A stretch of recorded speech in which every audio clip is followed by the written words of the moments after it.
และเจ้าหญิงวรรณาลังสีสุวรรณภูมิรองพญาติวงศ์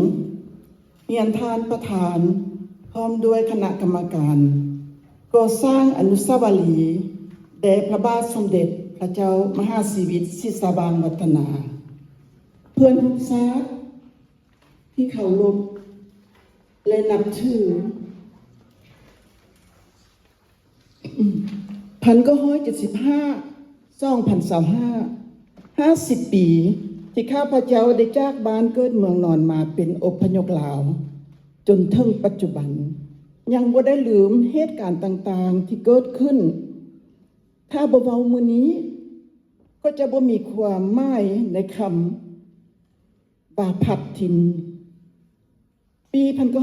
1975เป็นปีแห่งการเริ่มต้น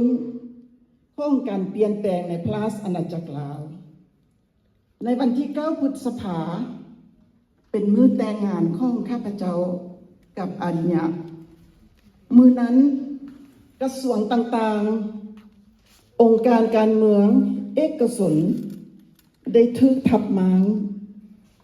การประท้วงได้มีขึ้นในกลางเมืองของนครเวียงจันทร์วันพาให้ชาวลาวมีความย้านกลัวและแตกตื่นกันวันที่29 พฤษภาคมพระบาทสมเด็จพระเจ้ามหาสีวิตศิษบางวัฒนาได้สละพระราชบัลลังก์เพื่อความสงบสุขของปวงประชาราษฎรวันที่30 พฤศจิกายนสมเด็จองค์มงกุฎราชกุมารเจ้าฟ้าสายวงศ์สว่างได้เสด็จมาพระนครเวียงจันทร์และในวันที่2 ธันวาคมได้อ่านพระราชสารของพระบาทสมเด็จพระเจ้ามหาสีวิตว่าด้วยการสละบัลลังก์ของพระองค์ในกองประชุมบรรดาผู้ต่างหน้าประชาชนในมื้อนั้นเองพระองค์ได้กลายเป็นเสลยไปแล้วเป็นยังข้าพเจ้าต้องนี่โดยข้ามแม่น้ำโขงการตัดสินใจของอาริยะในเมื่อนั้นดำรงตำแหน่งเป็นหัวหน้ากลุ่มพิธีการแห่งพระบรมมหาราชวังได้พาให้ข้าพเจ้าวังเว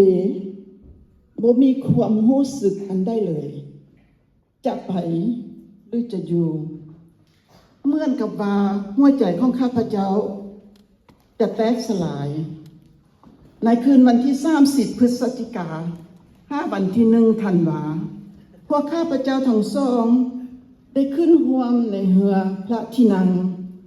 โดยมีเสด็จเจ้าฟ้าสายสุริยวงศ์สว่างและพระสัญญาเสด็จเจ้าหญิงดาราวัลย์ได้นำพาครอบครัวข้ามแม่น้ำโขงถึงอำเภอสีเชียงใหม่ประเทศไทยในตอนเช้าของวันที่13 มกราคม 1976หมดทั้งคณะได้มาถึงปารีสด้วยความปลอดภัยโดยอาศัยเครื่องบินของบริษัทแอร์ฟรานซ์191ได้ถูกต้อนรับด้วยองค์การช่วยเหลืออพยพด้วยความมนุษยธรรมเป็นอย่างดีเมื่อนั้นมีความรู้สึกว่าตนเองให้ประเทศและการมาเป็นอพยพชาวลาวพัดถิ่นไปแล้วเช่นเดียวกันการสร้างชีวิตใหม่ของข้าพเจ้าในประเทศฝรั่งเศสเป็นบทเรียนชีวิตอันล้ำค่าและยิ่งใหญ่ที่สุดความยากลำบากความคิดฮอดบ้านพ่อและแม่สับสนไปหมดแต่ก็ไม่ได้มีการท้อถอยยังคิดเสมอว่าความมานะอดทนจะเป็นบ่อเกิดของความหวังในมื้อวันที่7 กรกฎาคม 1976ข้าพเจ้าได้ถูกรับเข้าเป็นพนักงานของบริษัทซิโตรเอนบ่ว่าแต่นายหรือเพื่อนร่วมงานได้ให้ความอดอุ่นช่วยเหลือทุกอย่างจนข้าพเจ้าได้กินเบี้ยบำนาญในปี 2010 ข้าพเจ้าก็ได้มาเรียนรู้ถึงนิสัยและการประพฤติการอยู่กินสาวฝรั่งเศสที่มีจิตใจเพื่อแผ่ให้ความสวยเหลือซึ่งกันและกันคำว่าเสื้อชาติลาวของข้าพเจ้ายังมีอยู่หรือบ่ข้าพเจ้าขอตอบว่ายังมีเสมอบ่เปลี่ยนแปลงฮอดทุกวินาทีนี้แม้นจะอยู่ไกลแสนไกลจากพื้นแผ่นดินลาวที่บ่มีอิสรภาพคำว่าเป็นลาวยังกองอยู่หัวของข้าพเจ้าจนถึงวินาทีนี้นอกจากเลี้ยงลูก4 คนเพื่อให้ได้รับการศึกษาอย่างถาวรนอกจากเรียกการที่มีข้อบังคับข้าพเจ้าได้สละเวลาอันน้อยหนึ่งส่วนน้อยหนึ่งของข้าพเจ้าเองมาประกอบส่วนเข้าในกิจการของสมาคมสู่พระพุทธศาสนาช่วยเหลือเพื่อนพี่น้องลาวหากมีความต้องการสิ่งเหล่านี้พาให้ข้าพเจ้ามีความภาคภูมิใจที่ได้ใช้ชีวิตตนเองให้เป็นประโยชน์การมาอยู่ประเทศที่เจริญเหมือนกับทุกท่านเคยได้อยู่เมืองฝรั่งข้าพเจ้าได้มาเรียนรู้ทั้งความหมายอันลึกซึ้งของคำว่าอิสรภาพในความคิดในการคิดเขียนในการปากเว้าการสั้นจรไปมาคำว่ามีเอกภาพ